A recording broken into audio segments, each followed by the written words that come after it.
Hello বন্ধুরা, কেমন আছো তোমরা? আশা করছি বেশ ভালো আছো। আমি রহমান পলাশ তোমাদের সবাইকে স্বাগত জানাই গো 38 এ।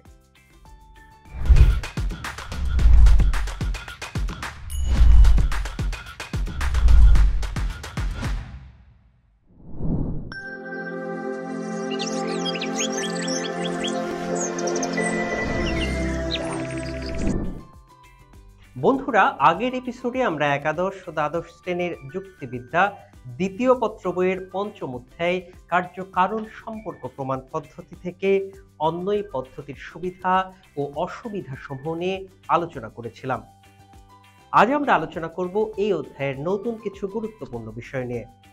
তাহলে চলো বন্ধুরা, আলোচনা শুরু করা যাক। বন্ধুরা, আমরা জানব ব্যতিরেকি পদ্ধতি সম্পর্কে। প্রথমেই এই ব্যতিরেকি পদ্ধতির অর্থ। ব্যতিরেকি পদ্ধতির অর্থ হচ্ছে পার্থক্যের পদ্ধতি। এই পদ্ধতি মাত্র দুটি দৃষ্টান্তের মধ্যে সীমাবদ্ধ থাকে। এদের একটিতে আলোচ্য ঘটনা এবং তার সাথে অপর একটি অবস্থা উপস্থিত থাকে, আর অপরটিতে আলোচ্য ঘটনা ও ওই বিশেষ অবস্থা উভয়েই অনুপস্থিত থাকে। দৃষ্টান্ত দুটির মধ্যে অনেক দিক দিয়েই মিল থাকে, শুধু একটি বিষয়ে পার্থক্য থাকে, আর সেটি হলো আলোচ্য ঘটনা ও একটি অবস্থার উপস্থিতি ও অনুপস্থিতি। বন্ধুরা, এই পার্থক্যটি হলো ব্যতিরেকি পদ্ধতিতে আলোচ্য ঘটনা ও একটি অবস্থার মধ্যে কার্য-কারণ সম্পর্ক স্থাপন করা হয়। যুক্তিবিদ মিল ব্যতিরেকি পদ্ধতি সম্পর্কে বলেছেন, যদি আলোচ্য ঘটনাটি একটি দৃষ্টান্তে ঘটে এবং অন্য একটি দৃষ্টান্তে না ঘটে এবং এরকম দুটি দৃষ্টান্তের মধ্যে কেবল একটি ছাড়া আর সব বিষয়ের মিল থাকে এবং যেই বিষয়ে মিল নেই সেই বিষয়টি শুধু প্রথম দৃষ্টান্তেই বর্তমান থাকে, তাহলে যে বিষয়টিতে দৃষ্টান্ত দুটির মধ্যে প্রভেদ, সেই বিষয়টি হবে আলোচ্য ঘটনার কার্য বা কারণ বা কারণের একটি অবিচ্ছেদ্য অঙ্গ। বন্ধুরা, জানবো ব্যতিরেকি পদ্ধতির অপনয়নের সূত্র। ব্যতিরেকি পদ্ধতি একটি অপনয়ন সূত্রের উপর নির্ভরশীল, আর সেটি হলো, যদি অনুগের কোনো অঙ্গহানি না করে কোনো পূর্বককে বাদ দেওয়া না যায়, তাহলে সেই পূর্বকটি কারণ বা কারণের অংশ হতে বাধ্য। অর্থাৎ যদি একটি অবস্থাকে বাদ দেওয়ার ফলে আলোচ্য ঘটনাটি অন্তর্নিহিত হয়, তাহলে বুঝতে হবে অবস্থাটির সাথে আলোচ্য ঘটনার কার্য-কারণ সম্পর্ক রয়েছে। আমরা জানব ব্যতিরেকি পদ্ধতির ব্যাখ্যা। বন্ধুরা, আরোহ অনুসন্ধানের ক্ষেত্রে ঘটনাবলীর মধ্যে কার্য-কারণ সম্পর্ক প্রতিষ্ঠার জন্য ব্যতিরেকি পদ্ধতি একটি অন্যতম পদ্ধতি। এই পদ্ধতিতে দুটি দৃষ্টান্তের প্রয়োজন হয়, একটি সদর্থক দৃষ্টান্ত ও অপরটি নয়ার্থক দৃষ্টান্ত। সদর্থক দৃষ্টান্তে আলোচ্য ঘটনাটি উপস্থিত থাকে এবং তার সাথে একটি বিশেষ অবস্থাও উপস্থিত থাকে, আর নয়ার্থক দৃষ্টান্তের আলোচ্য ঘটনাটি অনুপস্থিত থাকে এবং তার সাথে ওই বিশেষ অবস্থাও অনুপস্থিত থাকে। দৃষ্টান্ত দুটির মধ্যে মাত্র একটি বিষয়ে প্রভেদ রয়েছে, অন্য সব বিষয়ে দৃষ্টান্ত দুটির মধ্যে সম্পূর্ণ মিল থাকে। এর থেকে অনুমান করা যায় যে, যে বিষয়টিতে দৃষ্টান্ত দুটির মধ্যে প্রভেদ, সেটাই হচ্ছে আলোচ্য ঘটনার কার্য বা কারণ।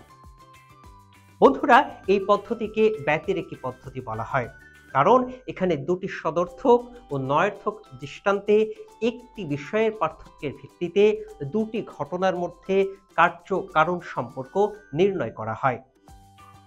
যুক্তিবিদ মেলন একে একক ব্যতিরেকি পদ্ধতি বলে অভিহিত করেছেন, কারণ এখানে দুটি দৃষ্টান্তের মধ্যে একটি মাত্র বিষয়ে পার্থক্য রয়েছে। ব্যতিরেকি পদ্ধতির দুটি ভিন্ন আকার ধারণ করতে পারে। অনেক সময় পূর্বকের সাথে কিছু একটা যোগ করলে অনুকের সাথে কিছু একটা বেড়ে যায়, আবার অন্য সময় পূর্বক থেকে কিছু একটা বিয়োগ করলে অনুক থেকেও কিছু একটা কমে যায়। যেমন পূর্বক অনুক ক খ গ প ফ ব সদর্থক দৃষ্টান্ত, খ গ খ ব নয়ার্থক দৃষ্টান্ত। সুতরাং ক হচ্ছে প এর কারণ। আবার খ গ খ ব নয়ার্থক দৃষ্টান্ত, ক খ গ প খ ব সদর্থক দৃষ্টান্ত।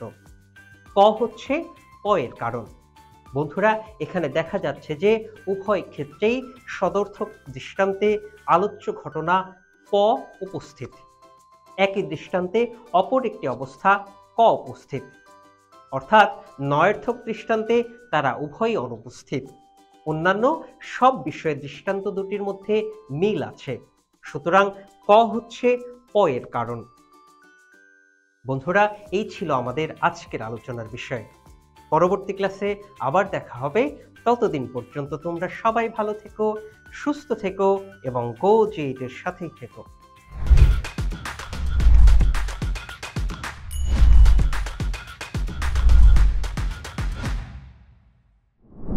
বন্ধুরা, এতক্ষণ যা আলোচনা করলাম তা থেকে গুরুত্বপূর্ণ কিছু নোটস জেনে নিই।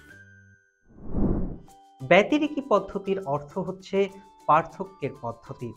যুক্তিবিদ মিল ব্যতিরেকি পদ্ধতি সম্পর্কে বলেছেন, যদি আলোচ্য ঘটনাটি একটি দৃষ্টান্তে ঘটে এবং অন্য একটি দৃষ্টান্তে না ঘটে এবং এরকম দুটি দৃষ্টান্তের মধ্যে কেবল একটি ছাড়া আর সব বিষয়ের মিল থাকে।